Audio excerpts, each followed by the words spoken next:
Hello friends, welcome to my YouTube channel Guneet Mathematical Coaching. Today my topic is problem based on mathematics. कुछ problems होंगी mathematics के ऊपर, जैसे कि first of all है ratio, कि कैसे रेशो निकालते हैं. When two or more similar quantities are compared, then to represent this comparison ratio are used. जब भी दो क्वांटिटीज़ सेम हो, जैसे kilogram kilogram, litre millilitre, students, तब उनको कंपेयर करने के लिए, ठीक है, रेशोज़ को यूज़ किया जाता है. नेक्स्ट है the ratio between x and y can be represented by x ratio y. अगर किसी भी रेशो को रिप्रेजेंट करना हो एक्स और वाई में, तो हम उसको लिखते हैं एक्स रेशो वाई. जो x होता है उसको हम बोलते हैं एंटेसिडेंट एंड y को हम बोलते हैं कॉन्सिक्वेंट. ठीक है. नेक्स्ट है कंपैरिजन ऑफ रेशो. कैसे कंपैरिजन करते हैं? If the given ratio are A ratio B and C ratio D, then कैसे कंपेयर करेंगे? दो क्वांटिटीज़ दी हुई हैं, ए रेशो बी और अदर क्वांटिटी है सी रेशो डी. पहले में आ गया, अगर A ratio B greater than है सी रेशो डी से, तो आंसर आएगा A D greater than B C. Next में A ratio B less than C ratio D, फिर होगा इसका answer A D less than B C. Third one, A ratio B is equals to C ratio D if A D equals to B C. अगर equal में है तो equal में आएगा, greater than में तो फिर ग्रेटर देन में, लेस देन में तो लेस देन में. नेक्स्ट है if the ratio between P Q R. अगर तीन क्वांटिटीज़ दी हैं पी क्यू आर, जैसे A ratio B ratio C, then P equals to A K, Q is equals to B K, R is equals to C K, where K is any constant value and A B C is variables या कोई numerical numbers हो सकते हैं. Next one is example, if A ratio B is equals to 3 ratio 7 and B ratio C is equals to 14 ratio 5, then find the value of A ratio B ratio C. उन्होंने दिया हुआ है कि जो इस तरह के क्वेश्चंस होते हैं उसमें सबसे पहले हम क्या करते हैं, जो एंटीसीडेंट होते हैं उनको इक्वल करेंगे सेकंड रेशो के. ठीक है. ए रेशो बी कितना है? 3 रेशो 7 है. ऐसे ही हम सेम उतार लेंगे, A ratio B is equals to C 3/7. Next में लिखा हुआ है बी रेशो सी 14 रेशो 5. अब यहाँ पे b जो है वो 7 है, उधर b जो है वो 14 है, तो मैं इसमें क्या करूँगी, इसको 2 से मल्टीप्लाई कर दूँगी, ये भी 14 बन जाएगा. दोनों में b इक्वल आ जाएगा, b इधर भी 14 है और नेक्स्ट में भी 14 है, तो हम लिखेंगे a ratio b ratio c 6 ratio 14 ratio 5. ये जो ऐसे क्वेश्चन है वो आपको सीटेट में बहुत बार मिलेंगे कि रेशोज़ फाइंड आउट करो, कैसे फाइंड आउट करनी है ये मैंने आपको बता दिया. नेक्स्ट वन टॉपिक है आपका प्रोपोर्शन. प्रोपोर्शन में कैसे लिखते हैं? Inequalities of 2 ratio. अब 2 रेशोज़ को अगर इक्वालिटी बतानी है तो उसको कैसे लिखेंगे? If A upon B is equals to C upon D और A ratio B equals to C ratio D, where symbol जो है वो रेशो का होता है, सिंपल 2 डॉट्स होते हैं, इसमें 4 डॉट्स हैं, वो हैं रिप्रेजेंट करते हैं प्रोपोर्शन के सिंबल को. Here A D are extreme values, A और डी जो है वो एक्सट्रीम वैल्यूज़ हैं and B and C is the means value of means value. ठीक है. नेक्स्ट है जैसे A ratio B proportion C ratio D, जो बीच में ए और डी है वो है हमारी एक्सट्रीम वैल्यू, बी और सी हमारी है मीन्स वैल्यू, मतलब product of extreme is equals to product of means. Next one is example दी हुई है, if 5, 15, 3 and x are in proportion then find the value of x.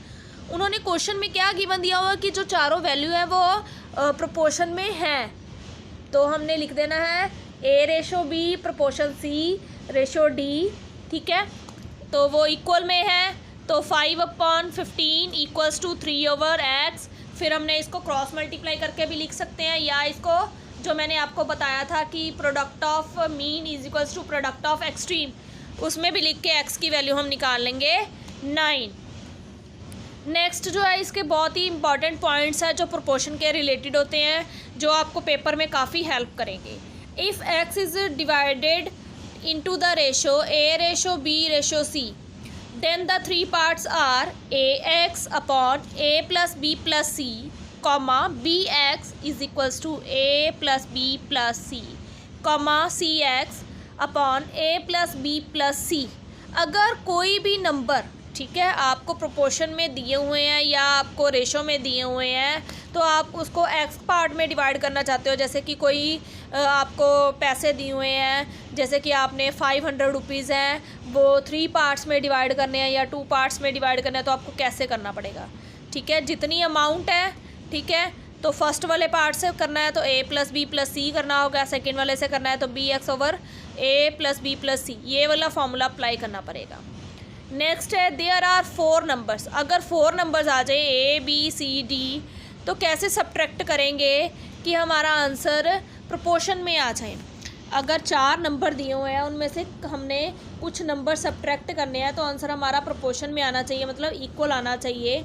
तो कैसे करेंगे, required number is equals to A D minus B C, जैसे हम करते थे extreme, product of extreme is equals to लिखते थे ना, प्रोडक्ट ऑफ मीन्स इसमें हमने इक्वल्स नहीं लिखना, पहले लिखना है माइनस में।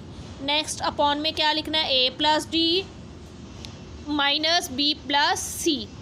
इसी की सेम एग्जांपल मैंने शो किया है। What should be subtract from 15, 28, 20 and 38 so that they are proportion, कि ये तीनों जो चारों नंबर है वो क्या हो जाए, प्रोपोर्शन में आ जाए।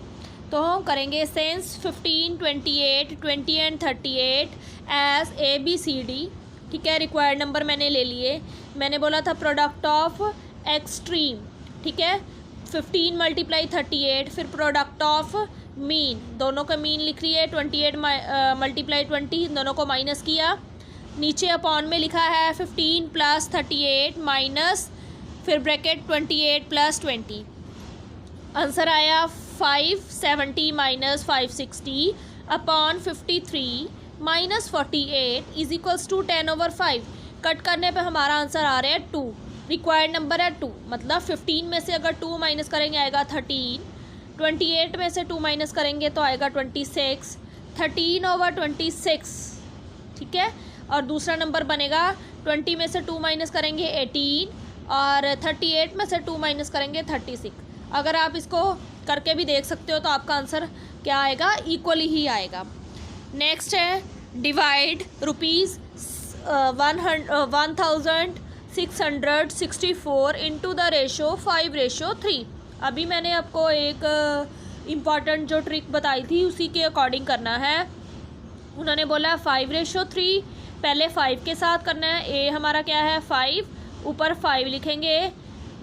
एक्स की जगह मैंने आपको बोला था कि वो क्वांटिटी लिखेंगे, मल्टीप्लाई 1664, ओवर लिखेंगे 5 + 3, 5 + 3 8। आ गया हमारा answer 5/8 multiply 1664 is equals to 5 multiply 208। 208 कहाँ से आया, मैंने 8 को डिवाइड किया 1664 से, तो आ गया हमारा आंसर 204। फिर मैंने 208 को मल्टीप्लाई किया 5 से, आंसर आया ₹1040।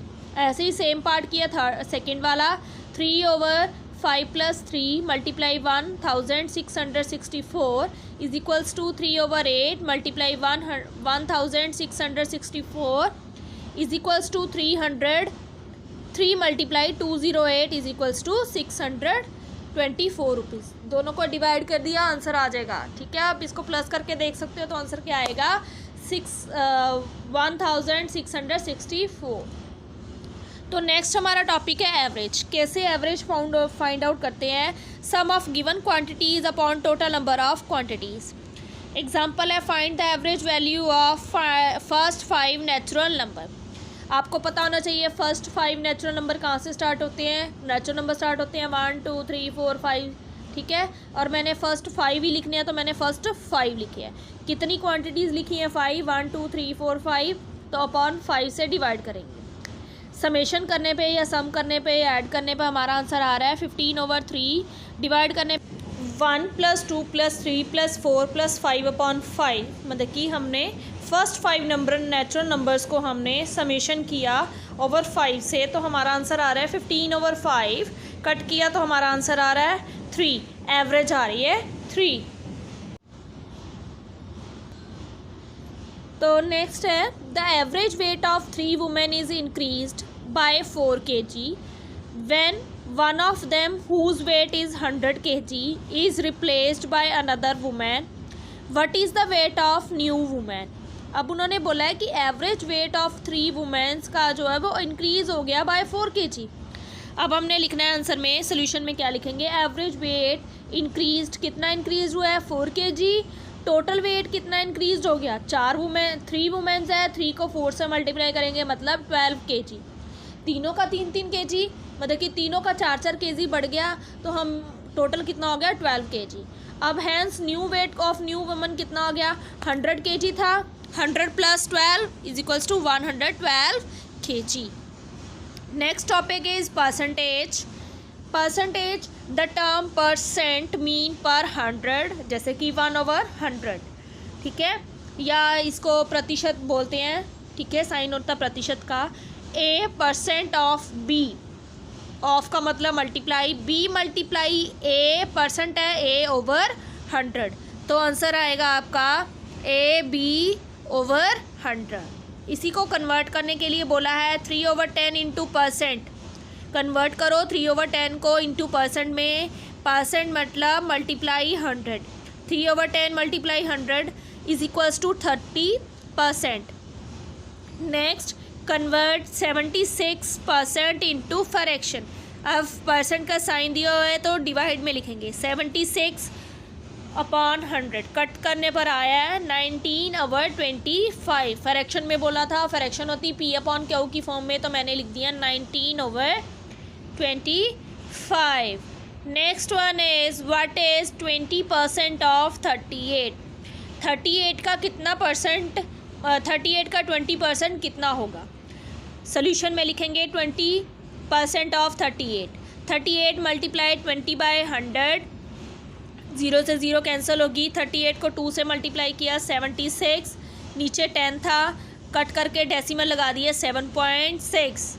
एग्जाम्पल है next, 6 is what percent of 25%। 25% का कितना होगा कि आंसर 6 आए? तो मतलब x का कितना प्रतिशत, मतलब कि x का 25% = 6। x मल्टीप्लाई 25/100, 25 को 100 से डिवाइड किया, आ गया 1/4। x/4 = 6, मल्टीप्लाई किया तो आ गया x = 24। ये था मेरा आज का जो लास्ट टॉपिक था, परसेंटेज। सबसे पहला टॉपिक था, हमने किया है रेशो, फिर उसके बाद हमने किया है प्रोपोर्शन, नेक्स्ट था हमारा topic average, and last topic था हमारा परसेंटेज। ये जो चारों मैंने टॉपिक आपको करवाए हैं ये बहुत ही इजी हैं और बहुत ही छोटे छोटे से हैं। इन टॉपिक्स को C10 में करके जाएं, ये बहुत ही इजी हैं। इनमें से आपको कम से कम दो क्वेश्चन तो ज़रूर मिलेंगे। और ये था मेरा आज का वीडियो को देखने के लिए थैंक यू। और हमारी अदर वीडियोस को भी देखने के लिए चैनल को सब्सक्राइब करें, ताकि आपको जो है वीडियोस के अपलोड के बारे में पता चलता रहे। और क्योंकि आपको पता ही है जो C10 का एग्ज़ाम है वो 31 जनवरी 2021 को होने वाला, उसकी प्रेपरेशन के लिए मेरे मैथ्स का ये चैनल है, इसमें सारे आपको प्रॉब्लम्स को बेस्ड क्वेश्चन जो है वो भी मिलेंगे, हार्ड कंटेंट मिलेगा। इसके लिए आप ये चैनल को सब्सक्राइब करें। Thank you.